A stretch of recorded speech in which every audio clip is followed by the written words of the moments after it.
First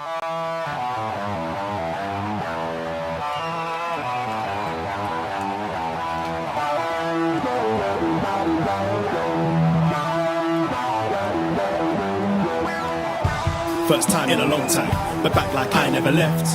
Taking these things as it comes, you know me, I don't read ahead. Watch me burn down everything, BDE on the TV set. When I'm in control on the road, you can never really know what's up next.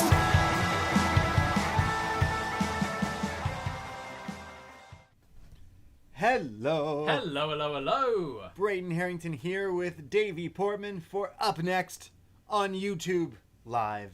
Yes, it is YouTube Live. Hello, people. Hello, YouTube world. Hello, upNXTperts, wherever you may be. Hello. Hello, how Hello. are we doing? We are live on YouTube, and we're about to talk all about NXT, but we can't really get started until we know how do we look Exactly. and how do we sound. It's just common sense, really, that Eric Marcotte would be in the room. yeah, See how I say the right where is name? Eric? Where is Eric? Eric Marcotte. We got Paul from New Jersey. Sweet shirt, David from Benjamin. Thanks for joining us.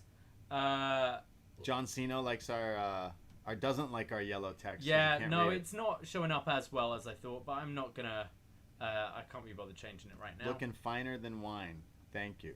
Thank you very much. Thank you, friend. Thank you, Benjamin. Thank you, everyone. Hello. We're going to talk about some NXT in a few minutes. All right, I can try and quickly change that color. Chris Leone hates your color. Yeah, Eric Marcotte, he hasn't said it yet, but he hates your color too. he hates the color too. Of the I'm just text. trying. What about black text? Yeah, or yellow? I let's- want to keep the yellow. 'Cause Let's do it's black on yellow. Like, 'Cause yeah. Eric says he's busy with UFC, but he's into the chat on the side. Hey, thank Okay. you, Eric. Wow, that's dedication. Eric is so dedicated. He's watching something else. He's busy, but Oh, he's of course, still it's open. UFC tonight, isn't it? Yeah, as it's well? Fight Island. Fight Fight I Island guess Part they're 2? on Fight Island again. Yeah, Eric, are they it's on the UFC. Fight Island? Looking finer than Hey 6 foot for a Hawaiian pro wrestler. What's am that? I a pro wrestler? I don't know what that means. Looking finer than Kona Reeves? Is that what you're saying? Because no one's finer than Kona Reeves. Fight Island Part 2. Wow, it is. Darkstar also hates your chat color. All right. Okay. Thanks. Everyone's going off on your chat. He worked really hard on it. He worked really hard on the chat, but we understand what you're saying. We're going to start recording upNXT in a few seconds, the podcast version. But welcome to the YouTube room. Yes, it was NXT. Yes, we're going to talk about it. What is everyone doing? Get your White Claws. Get your smokes. Smoke them if you got them. Let's just do white, I guess. And just say no to white on yellow. Yeah, it wasn't meant to be white. It wasn't meant to be. Oh, man. We're just going to spend all night working on the chat. Yeah, pretty much. Pretty much. How's everyone? What do we got? You're drinking a Kool-Aid Jammer? John Cena What's that? says. It's a non-alcoholic. Oh, it's perks of having a kid. Yeah. Do you put alcohol in it? Would you put alcohol in it? I mean, remember those like Tetra Paks for kids? Like what were those? John? What are those other things? Not Kool-Aid Jammers, but in the little Capri Sun. Capri Sun. We had them in the. Yeah, they're like a Capri Sun. All right. Yeah, those are good. Put alcohol in those bad boys. That's what I want to do. I'll tell you all the things to do. We still got those Mike's Hard, like daiquiri things. Oh, don't we? let's drink them. Capri Suns are over. Yes, they are. We're gonna start talking about NXT in a minute. I swear. Very, very soon. It's still good. It's 25 past 10. Yeah. That's what this bit's for. It's for people to tell me that they hate this thing I've been working on all week. Capri Sun, the goat of kids drinks. Yes, There you you are go, correct. losers. There you are. It's. He fixed the chat. Why is that white? Oh no! Now it's different. Now it's All gone right, completely. Wait, one sec. No, it's there. Oh, it's it looks there. good. No, There it you- needs to change the. On the fly video imaging. Capri Sun. I really want one. I have a White Claw. Maybe I'll crack it open. Oh my god. John hates the white. Does he? All right, let's. I got a mango White Claw. Don't know how y'all feel about that. Yeah, I like the mangoes. Mangoes are pretty good. We only got 3 flavors here in Canada. So we take what we can get, to be completely honest. Don't like the Yeah. lime ones, but I still buy them. Why don't? Yeah, sometimes you just want variation. You want a drink that you don't like as much, so then you appreciate the cherry more. Say yes to Indy Hartwell. This looks a lot better. There we go. That should All be right, better. what about now? All right, I'm just going to change one more thing. It's going to go a little small, like that. We're going to see Keith Lee. We're going to see Keith Lee. What do you mean Keith Lee? Keith Lee. We'll see. Keith Lee. Strawberry pink lemonade. Oh, it's the best. Yeah, your Keith Lee showed up, but the chat went back. Sorry. Yeah, I know. That's why I'm fixing it. Jesus Christ. Everyone's on you. Capri Sun over Sunny D? Yes, absolutely. Right, you know what? You don't deserve us. I'm playing the theme.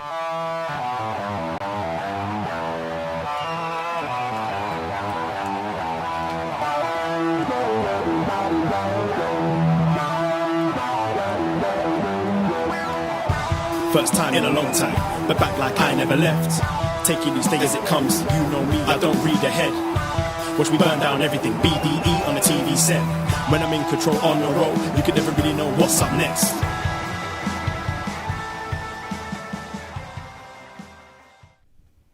Hello. Hello, hello, hello. Braden Harrington here with Davie Portman for upNXT, postwrestling.com, Apple Podcasts, Spotify, Stitcher, Google Play, wherever you get your podcasts. And where else can they find us, Davie? You can find us every Wednesday night on youtube.com/upNXT with a white background For for the our chat. NXT chat. We go live every Wednesday night after NXT airs, youtube.com/upNXT, just like you said. You know why? It's because we are your NXT friends. Friends. And yeah, we're live on our YouTube, and you decided today that you were going to make this awesome graphic kind of thing for our visuals, our video, because we do record these video. So if you ever wondered what we sound like, sometimes people think I'm the British one. I think they know what we sound like. Oh, Sorry. you mean individually, like who Yeah, sounds who's like who, what? what Okay, we right. look like, Yeah. all that fun stuff. You can on YouTube, but you made this like visual chat room thing because we always turn to the chat room. So you made it. You took the time out of your day to make this chat look all nice. And as soon as we started the show, everyone who was in the room was just berating you on how your chat looked like shit. Pretty much. So you quickly fixed it, and we're live on YouTube again. We are live. We are Wow. live on YouTube, and you know what? It's because of things like the YouTube that I can say a big thank you and a happy birthday to Ian Mamba. Wow. 'Cause it's his birthday today, and I learned that from my shitty-looking chat room on YouTube. Yes. We go live after NXT every Wednesday, and we talk about NXT, and that's what we're here to do. Tonight, it was a night of title matches. Maybe you didn't know some of them were going to happen, but they did. Yeah. Yeah. 3 titles defended tonight in 2 matches. Yeah. So, I mean, we're definitely going to... It's a time of double champions. It is. It really is. It's double champions and hurting each other's eyes, I think. Hurting each other's eyes. We have double champions all across the board. Everything is Io. Yes. Everything is evil. We did a New Japan Cup show. On this very free feed, you will find, if you look at the episode prior to this, we did a show today about the New Japan Cup and a little bit of chat about Dominion as well. And yes, Evil, the new double champ over in New Japan Pro Wrestling. Absolutely. But you'll have to listen to that Yeah. show to find out all about that. As Braden mentioned, that is out already, where we'll be telling the final scores in our bracket competition. Mm-hmm. All of that, as you said, everything is evil. It really is. In 2020, it's a fitting. It's an fitting. evil year. It so is an evil why year. not? Yeah. Is anyone having a good 2020? Like, is everyone like, yo, 2020 is my year? It's been my year. Maybe if you got like really jacked during quarantine or something. I did not get really jacked during quarantine. Someone out there is having a really good. Oh, I'm 2020. sure there are people. Yeah. I mean, I'm not the guy that rides around singing. Saw him earlier. Yeah. He looked pretty jacked. He's been getting yeah, jacked. there is a guy in Toronto who rides around downtown Toronto on a longboard with the shirt off. He's in great shape. He always has like colored paint on him. I always find he's got a bow staff, like a stick, and he rides around downtown Toronto just going, "Oh, what a beautiful day!" Like, He's great. I want to get him on the show. It's crazy. He's just the newest phenomenon going down in downtown Toronto. We have Toronto Spider-Man and all sorts. But He's the a singing, dick. yeah, he is. Yeah. The singing guy is my highlight of 2020 summer here in Toronto. It's a heat wave here in Toronto. Today it wasn't very very hot, but this week has just. It was pretty hot earlier. We just it wasn't go out, as humid, but it was blooming hot today. We just like hang out in our backyard, the BD MSG, and it's like we just chill, and that's kind of what we've been doing, watching wrestling. We watch NXT outside every Wednesday now. We got the Wi-Fi extender. We hang out. We cook our NXT meals. I did some Korean barbecue, some Korean beef, steak strips, and some chicken, and it was pretty good. And then we drank some White Claws, and now we're here.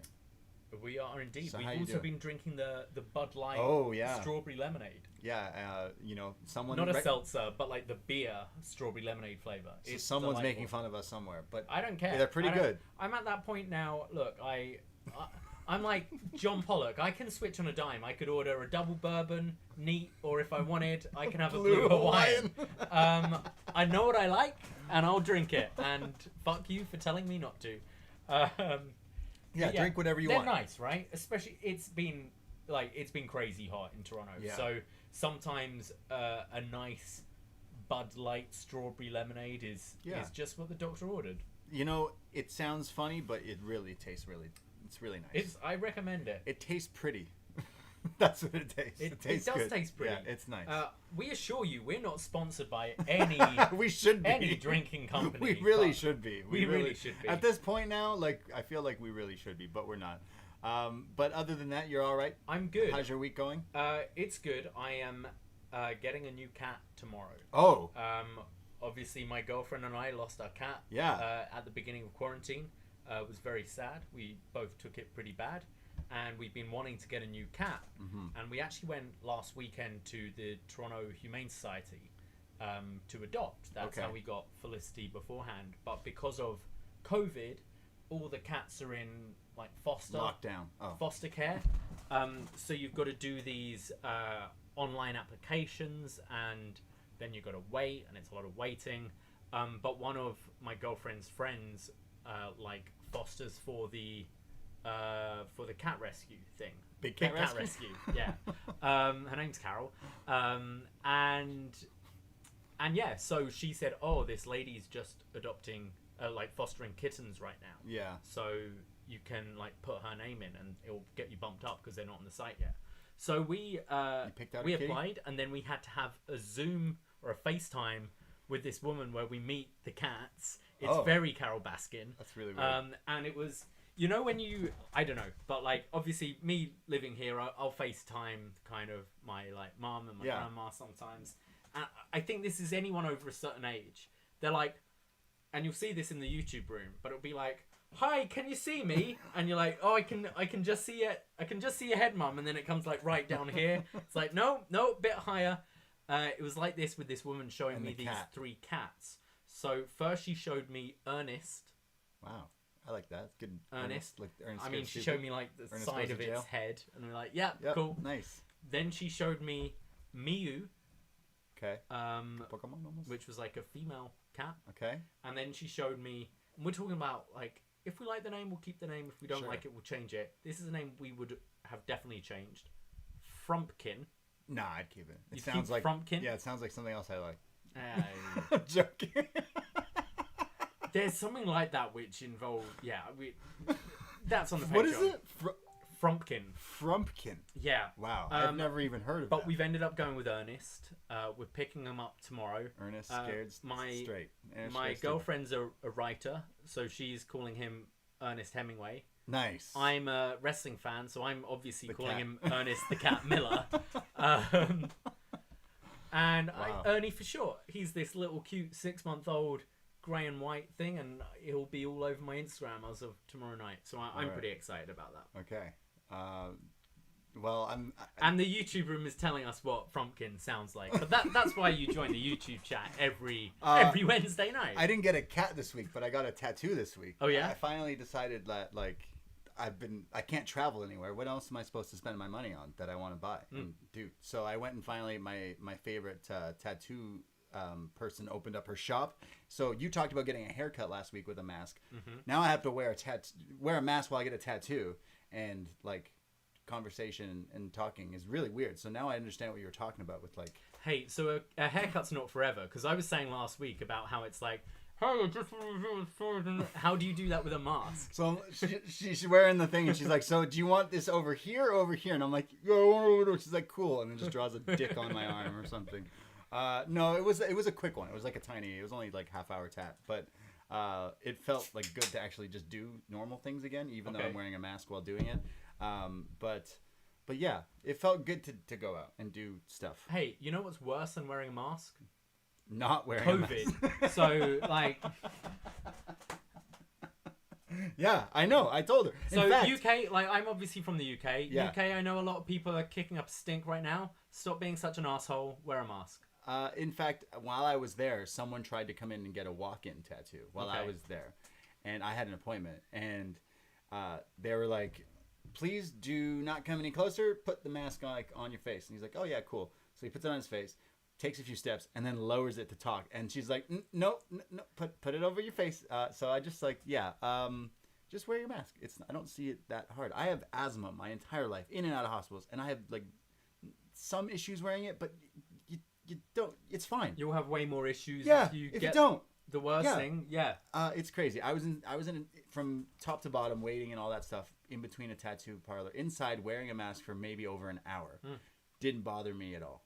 Like if I like, what's the problem? You do get you get used to it. I honestly find it almost worse wearing it for a short time because you're not as used to it. Like I'll be wearing it at work, running around the restaurant for a good like 8 to 10 hours, and like you're sure you're pulling it down for breaks, you're going outside and stuff, but it's a long time. Yeah. But you do get used to it. As I want like cool masks now. I'm at the point where do I order that? There's these guys who made the Michael Myers looking one. There's Person Tees. They've got all sorts. Man, there's some crazy looking masks. But I just have classic black, obviously. Yeah. I've got that. I've got the surgical ones. I tell you, I don't want one that looks like Kane's mask. Because if you've been following Kane, and Kane, Glenn Jacobs, Mayor Glenn Jacobs. I took my mask off in 2002, and it's staying back on. He said that he doesn't think wearing a mask is a good idea. And then fast forward a few weeks later, his county the numbers spiked crazy. And then he's like, oh my God. So someone has put the tweets side by side and been like, sorry, but you're an idiot. Sorry. Kane, Mr. WWF, Who Wants to Be a Millionaire or whatever winner. It's disappointing because he's always been the one, like, every kind of... I remember Daniel Bryan's autobiography. He's like, Kane's the smartest guy ever. Like, everyone's like, oh, Kane, Glenn Jacobs, smartest guy in the locker room. And now he's spreading this rubbish. Come on, dude. Yeah, look, obviously someone right now is listening being like, I don't care what you say. I don't like wearing a mask. Cool, but...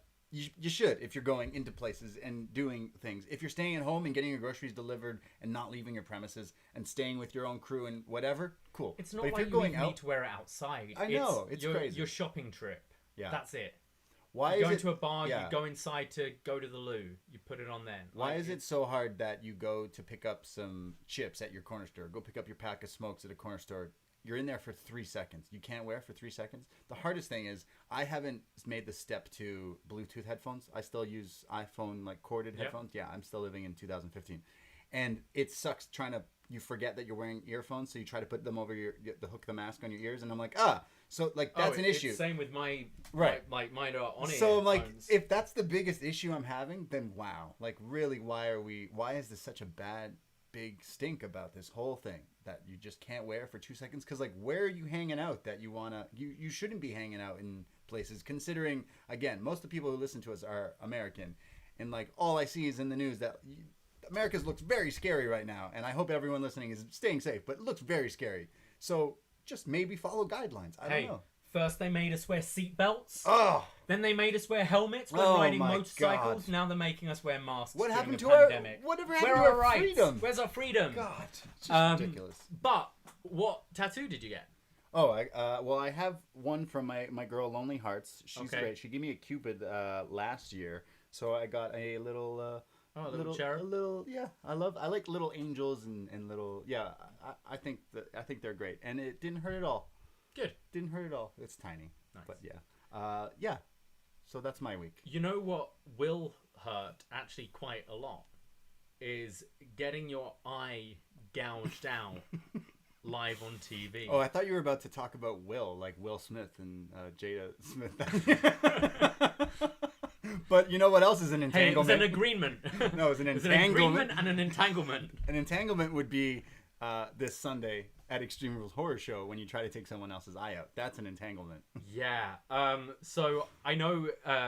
I'll just plug this now. I'll be going live on the YouTube room on Sunday for Extreme Rules. I'll be joined by kind of the third man of upNXT now. It's John Ceno. He helps us out so much with kind of the Facebook page and a lot of stuff. Yeah, join a the lot Facebook of behind page. the scenes stuff. So I'll be joined by him. I'm going to be joined by Stephanie Chase from Digital Spy. I'll be joined by B Detroit, regular here at upNXT and Post Wrestling, and maybe another guest as well. So that's going to be this Sunday, and we're going to watch someone pull someone's eye out. Yeah, a horror show. I'm working. My birthday is the following weekend, so I'm taking that off. So I didn't want to necessarily use I always work Sundays, and I didn't want to use a vacation. Sorry, I didn't want to use a vacation day for Extreme Rules Horror Show.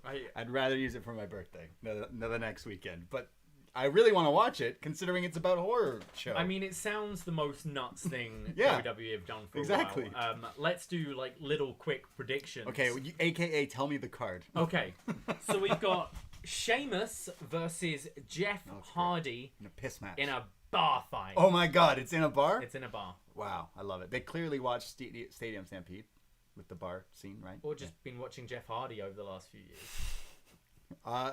So it's a bar fight, Yes. bar room brawl kind of thing? Bar and brawl. Okay, I'm assuming Sheamus wins with the big boot, but I want to see Jeff Hardy do a swanton off the bar.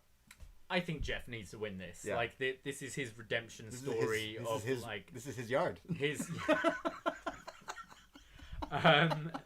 Boy, this is Jeff's redemption story, saying that he's like sober now and he's beaten his addiction and he needs to beat Sheamus here. So I'm gonna go for Jeff Hardy. Okay. Next up, we have Apollo Crews defending his United States Championship against MVP. Wow. I'm gonna go with Apollo Crews. Yep. But yeah. I'm gonna say actually MVP has been pretty good like over the last few weeks, and they've really done a good job of building up Apollo, I think. I'm gonna go Apollo here, and I think I might talk about who I think might be challenging Apollo next. Yeah, we will later get to Apollo in the NXT review. Yes. We then go to I believe it's the SmackDown Women's Championship. Bayley Dos Straps defending her title against Nikki Cross. I'm gonna have to say Bayley Dos Straps keeps Dos Straps.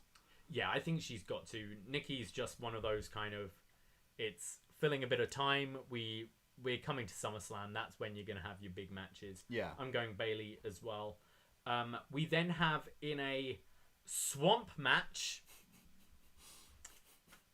Braun Strowman defending his Universal Championship against essentially like 2014 Bray Wyatt. Nice. He's got the whole world in his hand. Yeah. Man.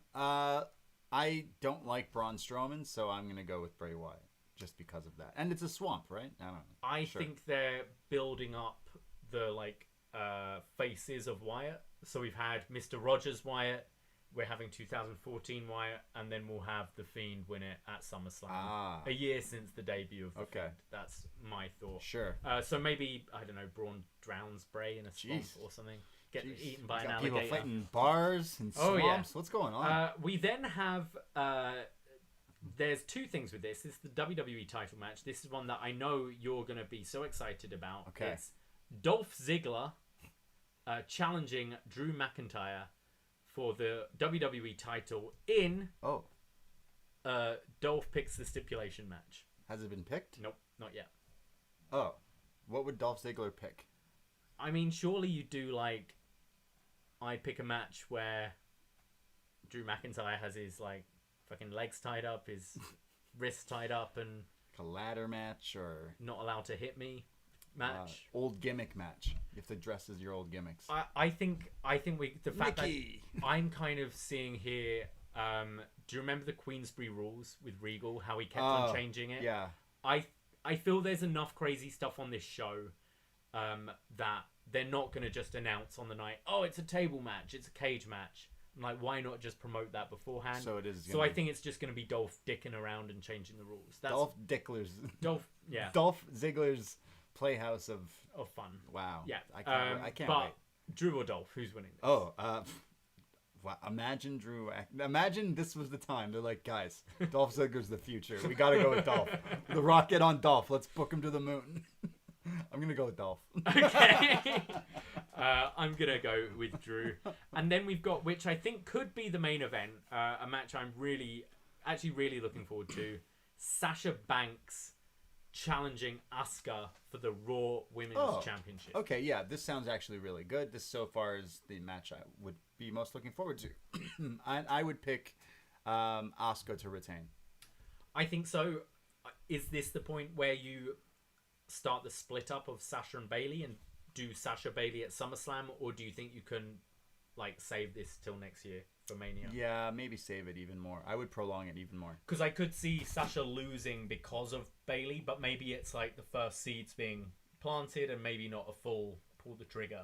Yeah, I don't want them to break up yet. But I think Asuka should retain. And then the match everyone's talking about. Yes. Rey Mysterio versus Seth Rollins in an eye for an eye match where on Monday they said, Tom Phillips, I believe it was, said the only way to win is by extracting the eye of your opponent out of the socket. Jesus. I love it. I can't wait. My favourite bit on Raw this week, and I know our Aussie listeners and Chris Thunder especially is going to criticise me for my accent here. Okay. But Buddy Murphy essentially goes up to Seth and goes, oh, Jesus Christ, Seth. You're not really going to try and pull out each other's eyes, are you? And it was just and Seth Buddy was Murphy. But he was like, oh, man, you really going to try and pull out each other's eyes? It's it was funny. I mean, just the concern. Buddy Murphy he's the actual thinker of this. He's like, guys, why don't we think this out? Let's not do this. He's the act of reason. So when I did King Lear in drama school, we got a bug in the BDE. and I played the part of Cornwall. And in what play? In King Lear, Shakespeare. Okay. Cornwall plucks out the eye of Gloucester. Okay. He blinds him essentially. Yikes! So we had to gimmick a pulling out of the eye. Oh. To do it live on stage. Yeah. So they're probably going to do CGI and prosthetics, but the way we did it, and it was actually pretty good. You mean he's not going to pull out his eye? I don't know. We had a lychee covered in a lychee out of its skin. Yeah. Covered in fake blood in a condom. Ew. And you'd have to palm it. Also, you say all those words funny. What, lychee, blood, and condom? And that sounds gross. You had to palm it and go in, dig in the eye, and then when you pull it, you'd stretch the condom so it's the fucking tendons or whatever it is. Of course. And then you'd snap it back. Ew. And then the other one you just twisted and just had the lychee, and I stepped on that one. It had a really great crunch. And there's blood pouring everywhere, and everyone was screaming in the crowd. We did it in a church as well. Which Ooh, was kind of fun. Nice. But yeah, I'm wondering if they know the lychee in a condom trick. Wow. I think the church was just scared because they were like, "What is that? What's a condom?" Yeah.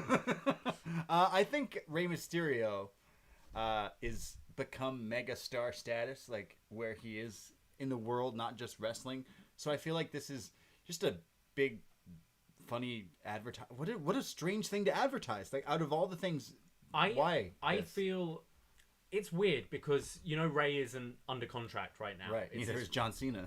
Apparently. I don't know. There was that rumor going around. I didn't know that. Yeah. But yeah, the Ray's not under contract right now, so this could be a good way to write him off.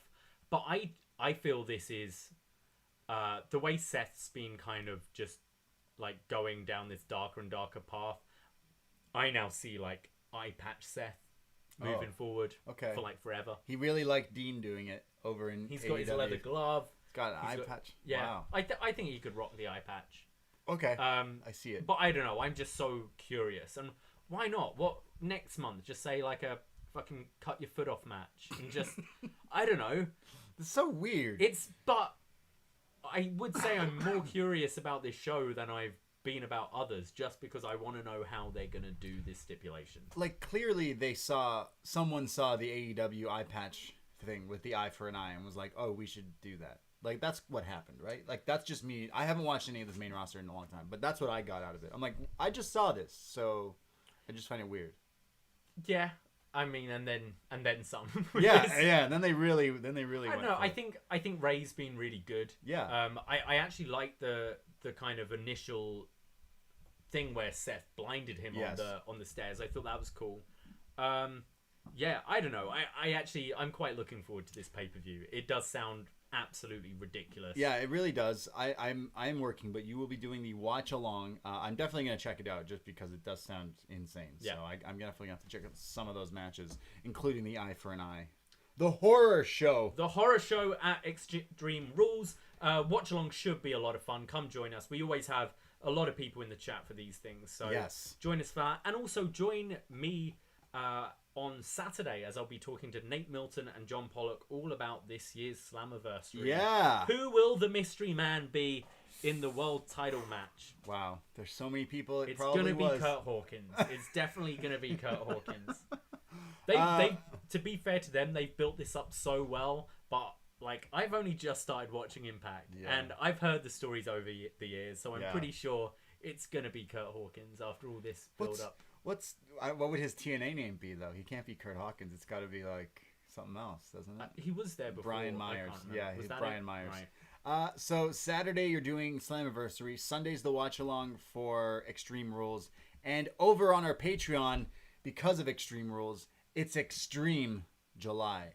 This summer, this Patreon, this July, we decided to do an Extreme month. We did a top 5 show, a new show with Davie, me, and John Cino, where we talked about top 5 extreme moments. That was crazy. We did a best match ever with our boy Nate Milton, which was best match ever Masato Tanaka versus Mike Awesome. The whole rivalry, the feud, we go in depth. It was crazy. It was extreme. That's on the Patreon. This week, me and you decided what could we pick that would be extreme. So we just flat out picked an ECW pay-per-view. Yeah, we've got Extreme Rules this Sunday, so why not do Anarchy Rules? Yes. 1999. Anarchy Rules from 1999. I just watched it today. We're going to record it tomorrow. And wow, I've watched it before, but holy...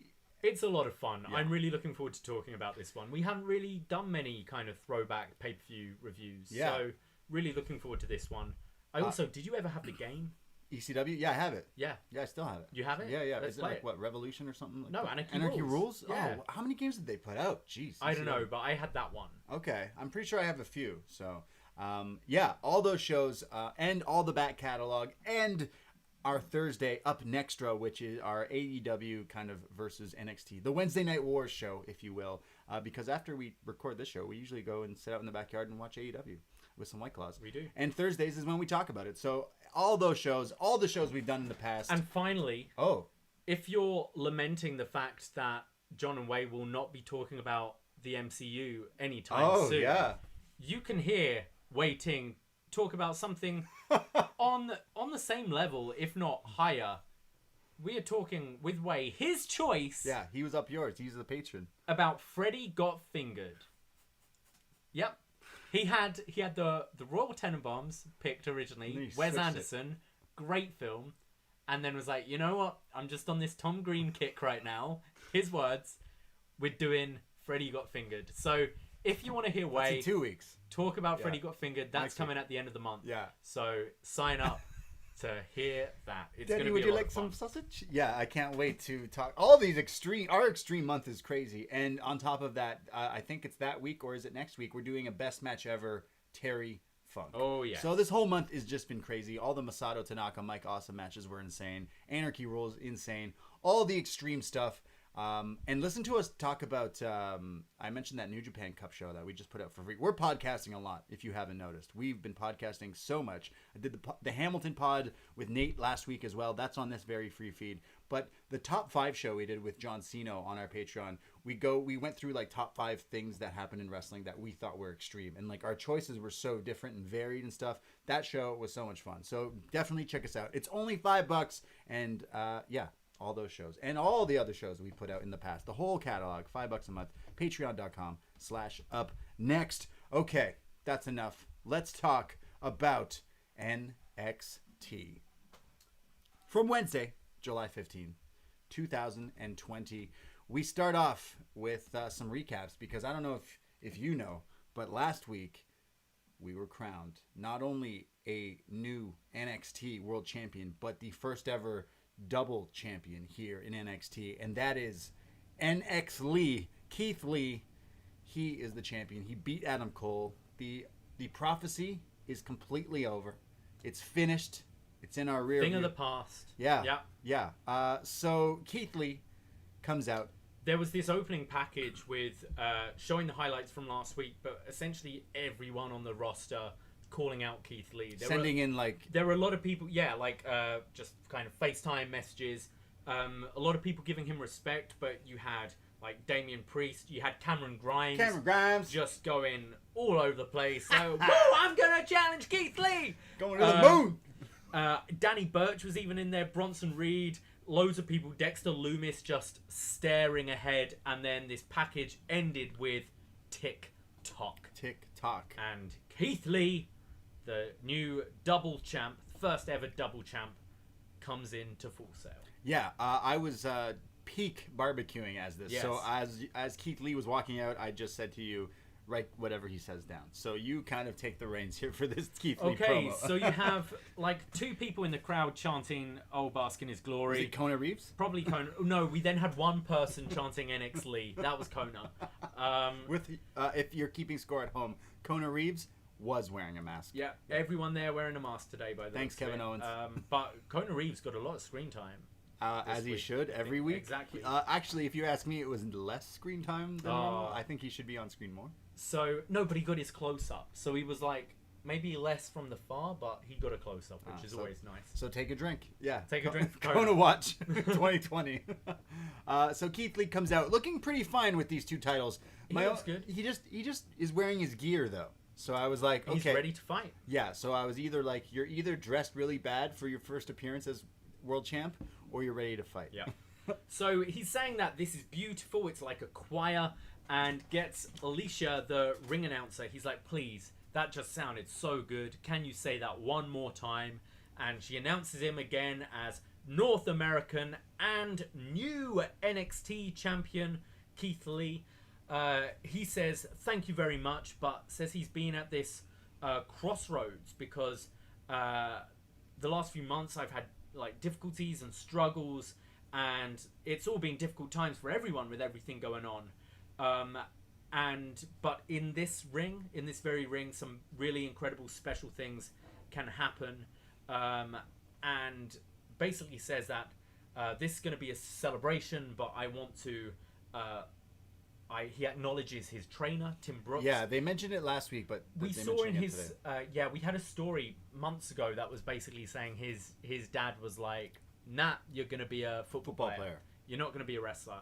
And he's really bigging up this Tim Brooks guy because he believed in him. And he's like, I did it for the likes of Tim Brooks and everyone who's caused me and encouraged me to sing along with this song, Bask in Your Glory.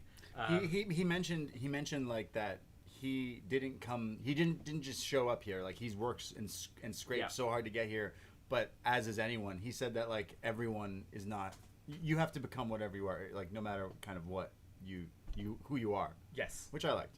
And he says that there's someone backstage who he knows is at a bit of a crossroads himself and doesn't know where he's going to go next with his career. Oh. And calls out longtime rival Dominik Dijakovic. Now he's kind of making, Dijak hasn't been there for quite a few weeks now. He came out last week and posed with Keith Lee at the end there, but he hasn't wrestled or anything. Like, No. he hasn't been on TV. And he's been putting out these tweets about Raw. Dominic. And he's shown like he's done all these cryptic tweets. So Keith Lee, I felt, was kind of calling that out here because he's like, yeah, this guy I know is at a crossroads as well, and I want to give him the first shot. So calls out Dijak, who says that nobody is prouder than I am for you, but this is your moment. And Keith Lee said, no, this is your moment as much as mine. And could you tell what Dijak was wearing here? It wasn't his official T-shirt. It was like, because I know that I have that because John Cena sent me it. He but did. I don't know why. But I know you like Tim's because there were definitely Tim's on this T-shirt and some cartoons. Oh, wasn't it Shad Gaspard?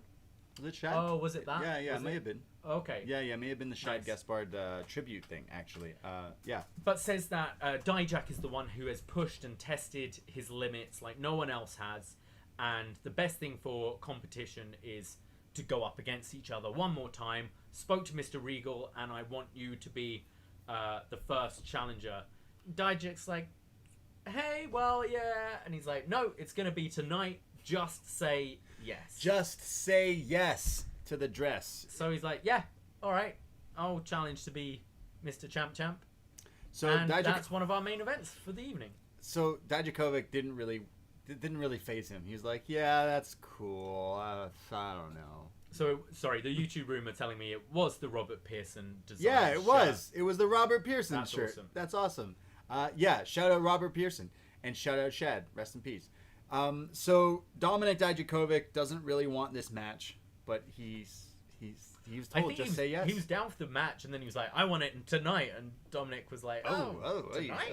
Okay. Actually, I was just thinking Dijakovic, like, kayfabe wise. I know he's got a victory over Keith Lee, I'm pretty sure, but He won the first. yeah, so it was probably like, I give you the first opportunity, and Dijak's like, fuck. Look, I know I can't beat you, so why bother? That's what I got. So I haven't really wrestled Yeah, much I'm a little out of recently. shape. You've been on a wild run. I've yeah. just been chilling. Can we make this in a month? Can we like wait? Like the gyms are closed. He didn't seem too enthused. He is about not. It. Yeah. Considering the show started with all these like taped like superstar. Cameron Grimes was like, I want the title. I want a shot at the title. And instead, it's Dijak's like, yeah, sure, I'll fight you for the title. So that's happening later tonight. Winner take all. Just say yes. Damian Priest versus Cameron Grimes. Now, for the past month, Cameron Grimes has been trolling Damian Priest by slashing his tires. Whilst naked, I think. He was in his gear. He's in full gear. He's just been trolling him. He's just been a thorn in his side. But tonight, Priest will get his revenge. As the bell rings, both these guys come out. Grimes and Damian, it's kind of like the grudge feud because they're going back and forth. They hate each other. At one point early on, Cameron Grimes hits the side effect, which looks great considering he's a lot smaller than Damian Priest. During picture-in-picture, Cameron Grimes is beating down on Damian Priest. But as they come back, he runs right into this lariat that just spins him inside out. They fight again on the outside. There's a razor's edge sending Cameron Grimes just flying into the apron. This looked awesome. A razor's edge. He gets him so high up, but then drops you onto the apron. Looked great. Ouchie. There's then just a classic plain old flatliner from Damian Priest. No one ever does just the flatliner. You got the end of days. You got all these variations. But no one ever just hits the flatliner. So I thought it looked great. But it was only a 2 count. Cameron Grimes and Priest are running at each other, and Grimes hits what they call the collision course, which I think is what they call it, which is Grimes' Spanish fly, but it's like the power slam Spanish fly. Looks awesome. But Priest kicks out. They're standing. They're going strike for strike. There's elbows. There's kicks. And a roundhouse connects from Grimes, who then goes for another one but misses, ends up into the ropes here, kind of rope hung in the middle of the ropes, eats a cyclone boot to the face, which knocks him out, still hanging onto these ropes. Priest grabs him upside down and hits the Reckoning, or the Crossroads, but it's Wednesday night here at NXT, so we'll call it the Reckoning. And Damian Priest pins Cameron Grimes with this rope assist Reckoning, and he's put this feud in his past, in his rear view. Yeah, I think you could really see where the priorities are in NXT with this match. I was quite looking forward to this, but I was expecting a bit more 50-50. I thought Priest would go over, but like Cameron Grimes got a little bit in, but I don't know. I was expecting a more competitive match than we actually got here. I think that is said about this entire episode, to be completely fair. I don't want to be negative Nancy, but this whole episode felt like that to me.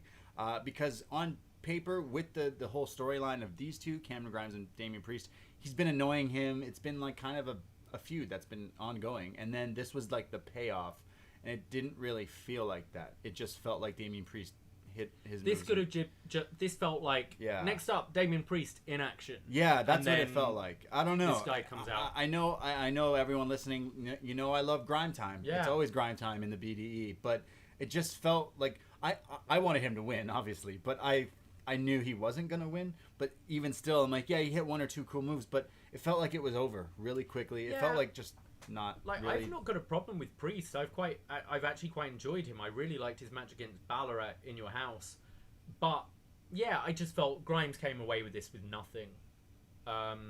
Cameron Grimes, but yeah, just the match didn't do much for me. But we'll see. I'm sure his personality is big enough that he can take the loss. It's absolutely fine. Yes. But it seems like they're really building up Priest for something bigger. Well, they should be building up Cameron Grimes. He is, I think, a lot of people's slowly they're starting to see the star in Cameron Grimes. Oh, yeah. Trevor Lee was awesome. Cameron Grimes, he's going to the moon. Ha ha! He didn't do that enough today. So Priest over Grimes. After this, we see Io Shirai. She's preparing for her match. She's coming to the arena now. We have the School of Hard Knocks, Timothy Thatcher, who's then in the dark ring in his training school here, and he's like, "Hey, remember when I beat Oni Lorcan last week? I showed you guys submission moves, and then I literally just applied them on him, and I won." So he's like, "Remember the Fujiwara?" And he's showing some guy the Fujiwara armbar. We did this before. The guy starts tapping out, and he says, "You see, you need more knowledge." So he applies more pressure and makes the guy, whoever he's locked in this move, screaming and tapping and in agony. And he says, "Look at him. He's just like Oni Lorcan, tapping out like a little girl." Ooh. So Thatcher still got some beef. Still wants the smoke. He's got some beef with Biff. He's got some beef with Biff Busick. That's right. But more on that a little bit later. I'm kind of over him with these things now. I don't want to. I need to. I think it's cool. He is in a match later, so it is excusable. But I'm like, okay, I just want to see you wrestle, man. Yeah. That's all I want right now. Yeah, they haven't been like. I've way preferred Taz's stuff that's been kind of similar on AEW. But yeah, I feel that might be it for a while because they're setting up the feud again. We go to Shotzi Blackheart. Now, if you remember last week, she ran over Robert Stone's foot with a tank. Just letting you know. Yeah. He's been letting everyone know on Twitter. His Twitter game this week was He's very been fun. great. Yeah. He's been great this week. A listener messaged me this week and asked, "Is Robert Stone supposed to be Tony Khan?" And I could see because of the way he looks, but I don't think it was intentional. He's kind of dressed like that for a while. Yeah, he's always dressed like that. It was just no socks. I think if they wanted to make that comparison, he'd be carrying duffel bags full of White Claws. Or that's true. They do it more on the nose, right? That sounds like the best babyface character ever. Just comes down to the ring. It's like Stone Cold, People but 2020. Still through tables, and we'd be so confused. Like, imagine if Stone Cold came out in like the 90s and was like giving you beer. He would be even more over than he was. But we just watched him drink it, and he was over. So I don't know how we got there, but Shotzi Blackheart, she comes down in her tank. I guess she fixed it up after running over a guy's leg. Yeah. She's looking great in her red jacket. It was her takeover in your house gear. It looks awesome. She comes down, she's howling, and she is going up against Indy Hartwell. Now, I am not super familiar with her, but she has been signed for a little while. She had a name for herself on the Indies. I mean, her name is Indy, but I mean on the Indies as well. But we've seen her once or twice. I don't think she's ever won on NXT TV. But we'll see after this. There's back and forth early. Shotzi drops Indy into like a single leg crab, dropping. It was pretty cool counter for counter from Shotzi because she's pretty technical and you don't really see too much of it, but she can can be. There's a reverse sling blade from Shotzi, which is like she runs at you and spins backwards and hits a bulldog, so it's like not dropping on your back but onto your face. There's then the series of kicks and the switchblade kick, which is similar to what Dakota Kai does. Dakota Kai has the scorpion kick, yeah, but there's this other move that I always call it the Power Ranger kick because it's Aisha in Power Rangers, I think Turbo. She would do it. I know, I just nerded out. She would hold her own foot and then let go and like kicks you. So Shotzi calls that the switchblade, which I absolutely love. Hits that, drops because you love Switchblade Jay White so much. Well, like switchblades were a thing before Jay White's, and I know Shotzi. I bet Shotzi has many switchblades in her home. That's a thing. People love switchblades. Also, like, yeah, trust me. That's a weird assumption to make about someone. She has. This wrestler has a series of knives in her house. No, like it is like a classic. Like people always get them tattooed on them. It's like a symbol of like I don't know gangs and danger and terrible things that switchblades probably did back in the 50s. But I got in trouble once actually. Yeah. What, for saying I bet that person has a load of switchblades at home? And is in gangs and gets into a lot of trouble? Well, her character is she's so like you know. She was like, raised by her dad. She was raised by her dad. Yeah, that's exactly it. I had one of those switchblade combs when I was a kid, and I got in trouble because my teacher thought it was yeah.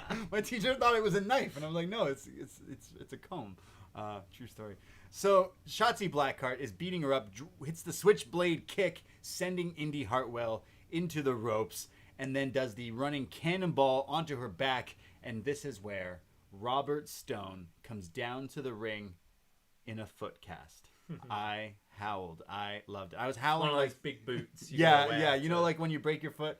He's walking down to the ring, and he's huffing, he's puffing, he's so upset. He's trying to get into the ring, and as the ref is distracted from that, Aaliyah comes into the ring. There's a distraction. She knocks Shotzi off the top rope. She bops her head off the back as she tries to get to her feet. Indy comes at her with a boot to the face, kind of. And Indy Hartwell pins Shotzi Blackheart. Wow. I didn't mind this, to be honest. I thought this did a lot of things. I think it allowed us to actually see what Shotzi's capable of when she's kind of the sort of better wrestler, if that makes sense. And that's not a knock on Indy. I'm just saying in the hierarchy of NXT, Shotzi Blackheart's above Indy Hartwell. And we just got to see her pull off a load of her moves that quite often she's playing the underdog or getting the hot tag and doing a load of crazy stuff.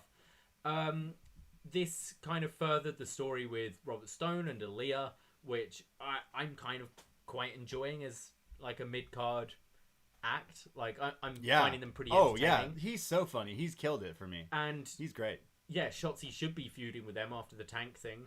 And also it puts Indy over a little on her.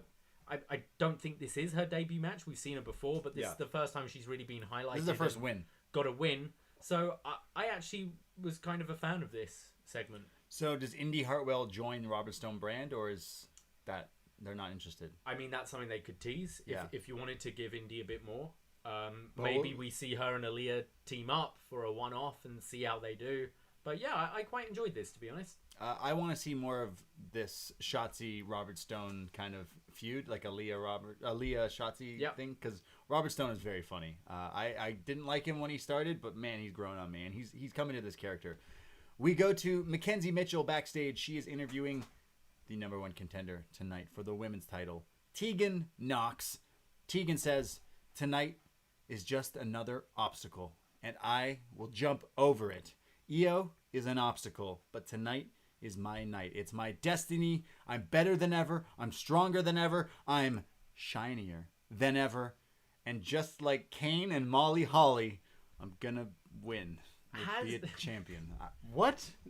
I tweeted this out earlier. Okay. Has anyone ever name-checked both Kane and Molly Holly in a promo before?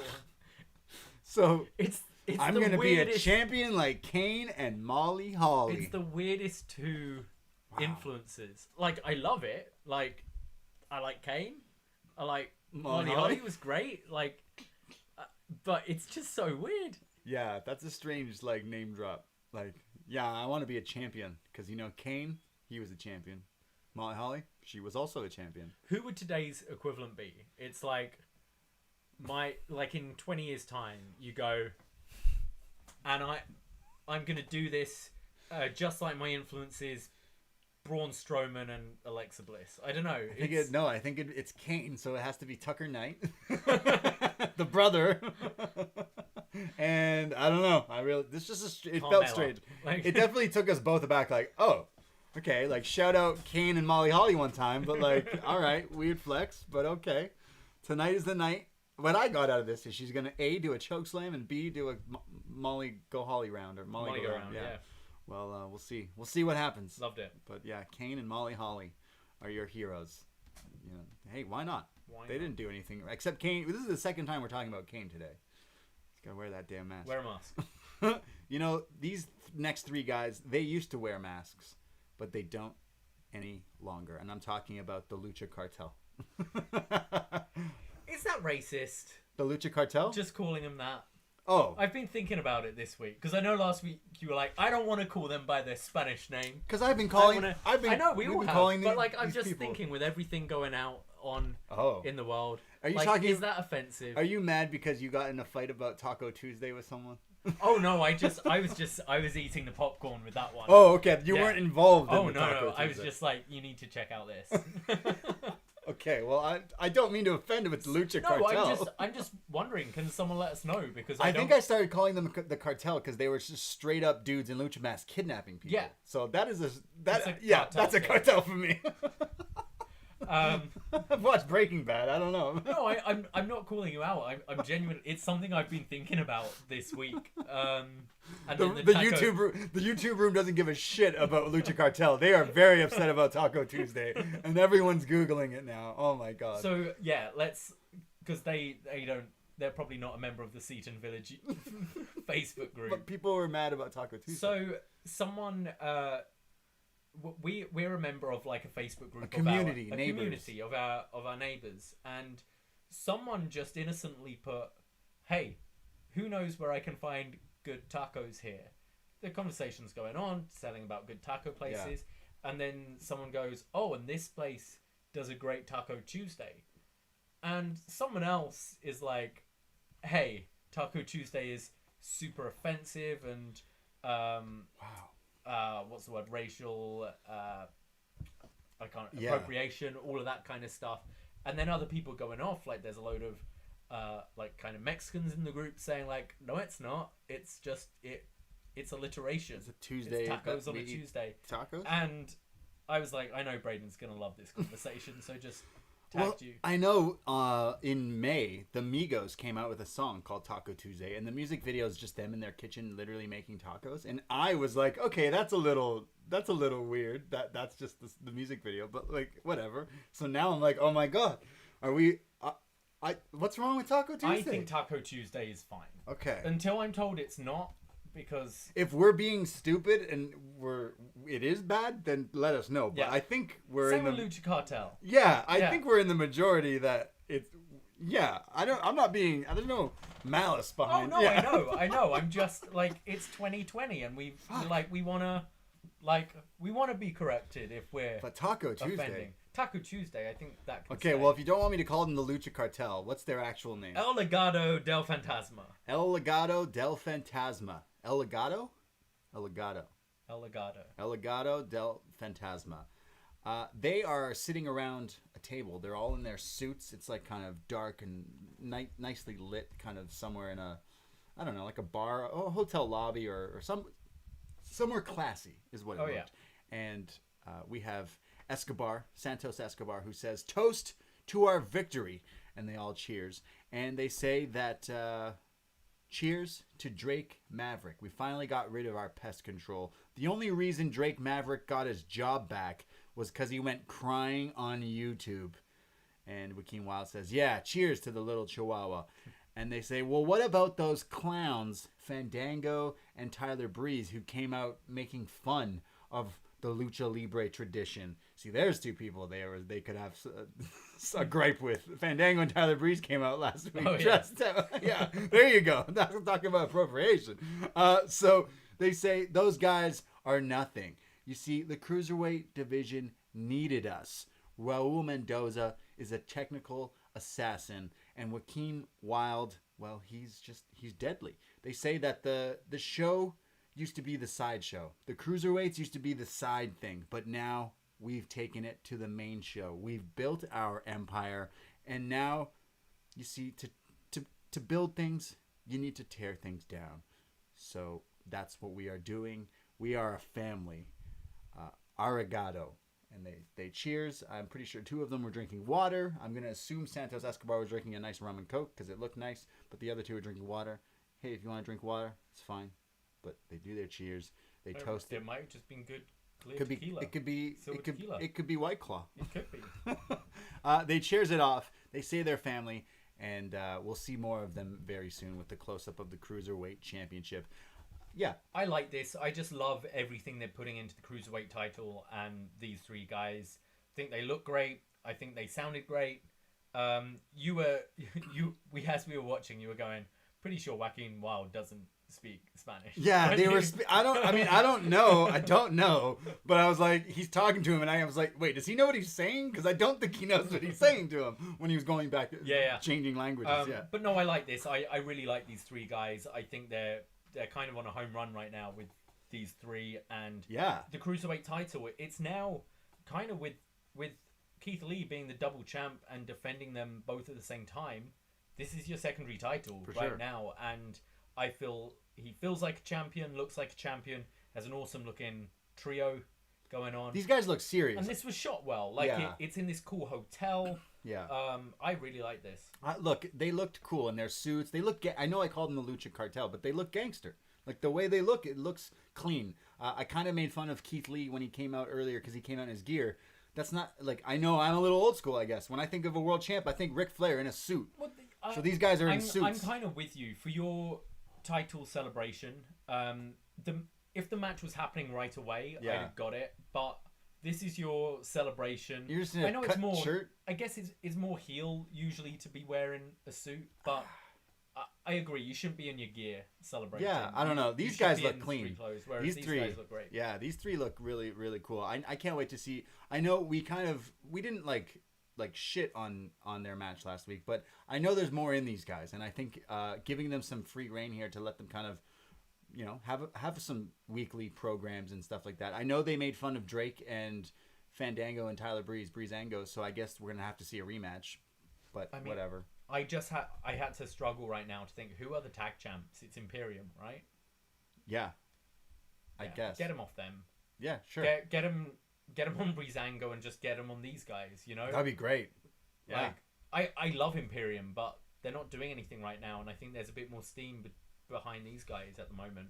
And I'd love to see Raul Mendoza with more than just being a 2-time upNXT Enhancement Talent of the Year. Yeah, he is a 2-time Enhancement Talent of the Year. It's gonna be tough. He's not Enhancement Talent anymore. I don't. So we have to find someone else. Yeah. Who is it gonna? It can't be Indy Hartwell because she won. Aaliyah. She'll make a different list of things on the following week, I'm sure. We go to. Are you ready for this? It's only halfway through the show, but guys, it's time for winner take all. The North American champion and NXT World Champion Keith Lee defending both titles against Dominic Dijakovic. Mauro Ranallo with the call that says, "These 2 titans who fly like eagles," which is very true. They didn't do much of flying in this match. Yeah, this felt a lot tamer than their usual matches. Okay, so it's not just me. Yeah, no, okay. Okay, so these 2 start off with a test of strength. Now, again, these 2 have had some series of bangers throughout, not only in NXT, but even beforehand. But we've done shows covering all their matches here in NXT, and man, were they crazy. And it got to the point where not only me and you, but listeners of ours were like debating like which match they liked better than, like, was it better than that one? Was it better than that one? About 4 or 5. Yeah, they did a series of them, and then here we have it again, just thrown to us without warning, like Dijakovic, that we're having it again here tonight, and it didn't have the same air in the room. Maybe it was there's no crowd, I don't know, but this didn't feel like it felt like it did before. So they start off with a test of strength. They then break off from that They do a fist bump. They then go back at it, trying to get technical. They then handshake. Then Keith Lee, from the handshake, does like a side headlock, almost judo throw type move, putting Dijakovic in a head roll. They break again. They get to their feet. Dijakovic once again goes for it. There's just so many handshakes. He goes for another handshake. The match has been on. The clock of this match had to have been like at least 2 minutes plus at this point, and they're still just like being chummy. Like, hey, let's shake hands. We're boys. And I absolutely hated it. And then as Keith Lee like suckered him in with that one, Dijakovic now just palm to the chest of Keith Lee. It just sounds like a gunshot. And then they go to commercial break. Now here's issue number 2 I have with this match. Earlier, I was talking about Damian Priest versus Cameron Grimes, and they went to picture-in-picture to see Cameron Grimes putting Priest in nice headlocks and just beating him up during commercial break. But your double title match does not get P&P. I think it's more just the timing of the show.